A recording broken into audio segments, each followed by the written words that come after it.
आप सभी महामाई जगदम्बा देवी दुर्गा के बारे में तो जानते ही होंगे। इन शक्ति स्वरूपा देवी दुर्गा ने समस्त लोगों के कल्याण के लिए तथा दुष्ट दानवों और राक्षसों का विनाश करने के लिए कई बार अपने अलग अलग रूप धारण किए थे। भगवती देवी दुर्गा आज भी समस्त लोकों में अपने भक्तों का कल्याण करती हैं। इसी कारण संसार में देवी दुर्गा के कई रूपों की पूजा की जाती है। विशेषकर नवरात्र में 9 दिन तक देवी दुर्गा के 9 रूपों की पूजा की जाती है। तो चलिए आज अपने एपिसोड में हम देखते हैं कि नवरात्रों में देवी दुर्गा के किन किन रूपों की पूजा की जाती है। दोस्तों, देवी दुर्गा को माता पार्वती का ही एक रूप माना जाता है, इसलिए नवरात्र में पहले दिन इनके जिस स्वरूप की आराधना की जाती है उसका नाम है शैलपुत्री। पर्वतराज हिमालय के यहाँ पुत्री रूप में जन्म लेने के कारण इनका नाम शैलपुत्री पड़ा था। दोस्तों, देवी शैलपुत्री अपने पूर्व जन्म में ब्रह्मा जी के मानस पुत्र प्रजापति दक्ष की पुत्री थी। तब इनका नाम सती था और इनका विवाह भगवान शंकर जी के साथ ही हुआ था। परंतु देवी सती ने अपने उस जन्म में अपने पिता के यज्ञ के हवन कुंड में अपना दाह करके शरीर त्याग दिया था। देवी सती का दूसरा जन्म शैलपुत्री के रूप में हुआ और इनका विवाह भी भगवान शंकर जी के साथ हुआ था। देवी शैलपुत्री को हम देवी हेमवती व देवी पार्वती के नाम से भी पुकारते हैं। दोस्तों, वृषभ यानी बैल पर सवार देवी शैलपुत्री के दाएं हाथ में त्रिशूल तथा बाएं हाथ में कमल सुशोभित रहता है। इनकी उपासना करने से मनुष्य को अनंत शक्तियां प्राप्त होती हैं। दोस्तों, नवरात्र के दूसरे दिन माँ दुर्गा के ब्रह्मचारिणी स्वरूप की पूजा की जाती है। यहाँ ब्रह्म शब्द का अर्थ है तपस्या। ब्रह्मचारिणी अर्थात तप की चारिणी, तप का आचरण करने वाली। दोस्तों, देवी सती ने जब शैलपुत्री के रूप में दूसरा जन्म लिया था तब सभी मनुष्यों की तरह उन्हें भी पिछले जन्म की कोई भी घटना याद नहीं थी और उधर भगवान शंकर अपनी पहली पत्नी सती के शोक में डूबे हुए थे। तब देवताओं ने भगवान शिव को शोक से उबारने के लिए शैलपुत्री को उनकी पत्नी बनाने का विचार किया और देवर्षि नारद को शैलपुत्री के पास भेजा। देवर्षि नारद ने देवी शैलपुत्री को जब भगवान शंकर को अपना पति बनाने के लिए प्रेरित किया तब देवी शैलपुत्री ने भगवान शिव को अपने पति के रूप में प्राप्त करने के लिए हजारों वर्ष तक इतनी कठोर तपस्या की थी कि तीनों लोकों में हाहाकार मच गया था। दोस्तों, देवी शैलपुत्री की वह तपस्या बड़ी ही अभूतपूर्व थी। ऐसी कठोर तपस्या कभी कोई नहीं कर पाया था। इस कारण ही उनका नाम ब्रह्मचारिणी पड़ गया था। देवी दुर्गा के इस ब्रह्मचारिणी स्वरूप के दाहिने हाथ में जप की माला तथा बाएं हाथ में कमंडल रहता है। इनकी उपासना करने वाले मनुष्य कठिन से कठिन संघर्षों में भी अपने कर्तव्य पथ से विचलित नहीं होते हैं। दोस्तों, नवरात्र के तीसरे दिन माँ दुर्गा की तीसरी शक्ति चंद्र घंटा की पूजा की जाती है। माँ दुर्गा के इस स्वरूप के मस्तक में घंटे के आकार का अर्धचंद्र है। इसी कारण इन्हें चंद्र घंटा देवी कहा जाता है। दोस्तों, सिंह पर सवार देवी चंद्र घंटा के 10 हाथ हैं और उनके 10 हाथों में अस्त्र और शस्त्र विराजमान है। देवी चंद्र घंटा की मुद्रा देखने में ऐसी प्रतीत होती है जैसे कि वो युद्ध करने के लिए तैयार हैं। नवरात्र की दुर्गा उपासना में तीसरे दिन की पूजा का बहुत ही ज्यादा महत्व है, क्योंकि देवी चंद्र घंटा शीघ्र फल देने वाली देवी है। इनकी भक्ति करने वालों को इनकी कृपा से जल्द ही अलौकिक वस्तुओं के दर्शन होने लगते हैं, दिव्य सुगंधों का अनुभव होने लगता है तथा तरह तरह की दिव्य ध्वनियां सुनाई पड़ने लगती हैं। कहते हैं ऐसे क्षणों में भक्तों को बड़ा सावधान रहने की आवश्यकता होती है। देवी चंद्र घंटा की साधना पूर्ण होने पर अति शीघ्र फल प्राप्त होता है। माँ चंद्र घंटा अपने भक्तों के समस्त पाप और बाधाएं नष्ट कर देती है। दोस्तों, माँ दुर्गा के चौथे स्वरूप का नाम है कुष्मांडा। जब हमारी इस सृष्टि का कोई अस्तित्व नहीं था, चारों तरफ सिर्फ अंधकार ही अंधकार था, तब इन्हीं आदिशक्ति माँ दुर्गा ने इस ब्रह्मांड की रचना की। अंड अर्थात ब्रह्मांड को उत्पन्न करने के लिए ही आदिशक्ति ने इस स्वरूप को कुष्मांडा देवी के नाम से पुकारा जाता है।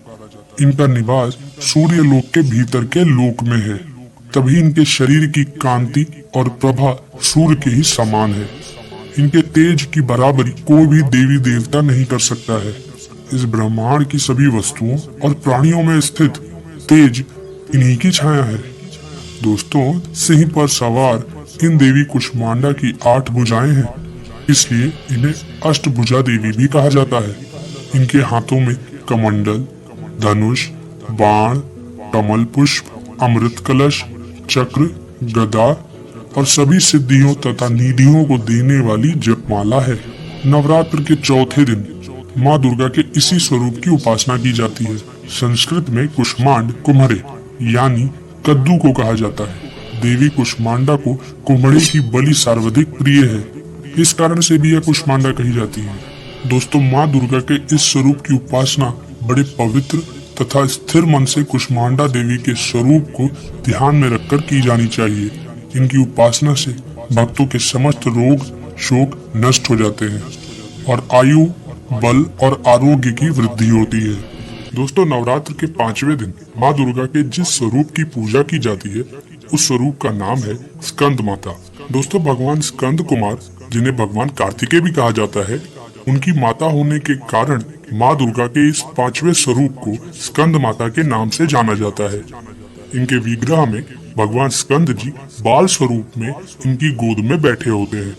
स्कंद माता स्वरूपनी देवी की 4 भुजाएं हैं। दाहिनी तरफ की ऊपर वाली भुजा से इन्होंने भगवान स्कंद को गोद में लिया हुआ है और नीचे वाली भुजा में कमल पुष्प लिए हुए हैं। इसी तरह बाईं तरफ की ऊपर वाली भुजा वर मुद्रा में है तथा नीचे वाली भुजा में कमल पुष्प लिए हुए हैं।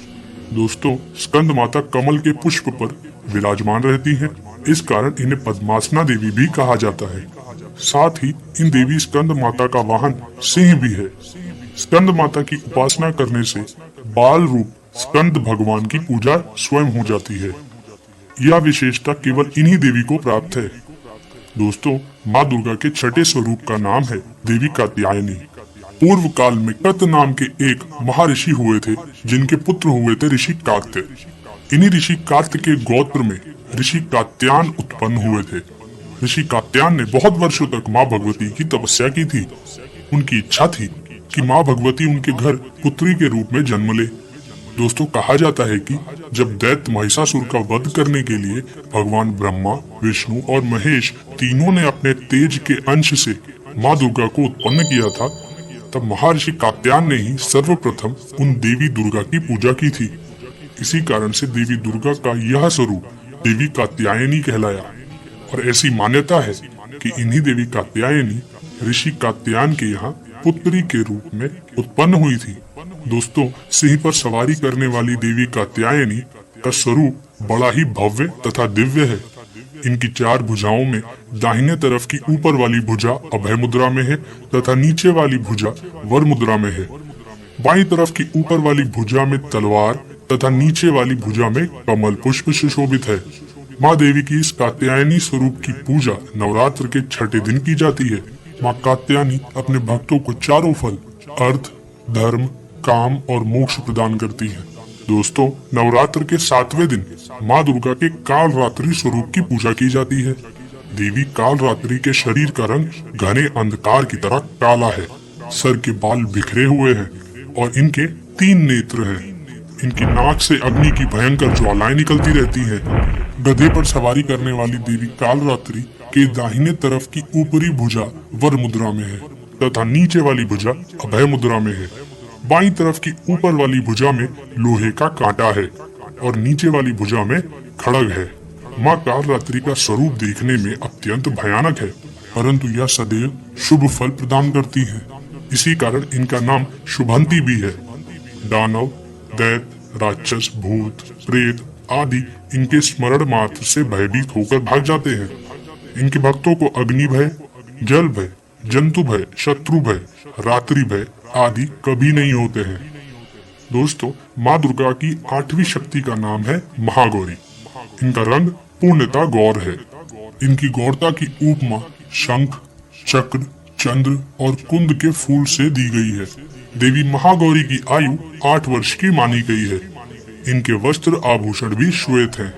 वृषभ की सवारी करने वाली देवी महागौरी की 4 भुजाएं हैं। इनके दाहिनी तरफ का ऊपरी हाथ अभय मुद्रा में है और नीचे वाले हाथ में त्रिशूल है और बाईं तरफ के ऊपर वाले हाथ में डमरू और नीचे वाला हाथ वर मुद्रा में है। देवी महागौरी ने अपने पार्वती रूप में जब भगवान शिव को प्राप्त करने के लिए कठोर तप किया था, तब इनका रंग काला पड़ गया था। फिर भगवान शिव ने इनके शरीर को गंगा जल से मलकर धोया, तो इनका शरीर विद्युत के समान कांतिमान हो उठा। तभी से इनका नाम महागौरी पड़ गया था।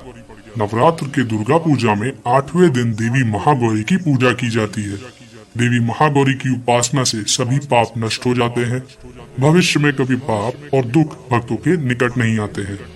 माँ दुर्गा की नवी शक्ति का नाम सिद्धिदात्री है। यह देवी सभी प्रकार की सिद्धियों को देने वाली है। देवी सिद्धिदात्री की कृपा से ही भगवान शिव का आधा शरीर स्त्री का हो गया था और वह संसार में अर्धनारीश्वर के नाम से जाने गए थे। सिंह की सवारी करने वाली देवी सिद्धिदात्री कमल के पुष्प पर भी आसीन होती है।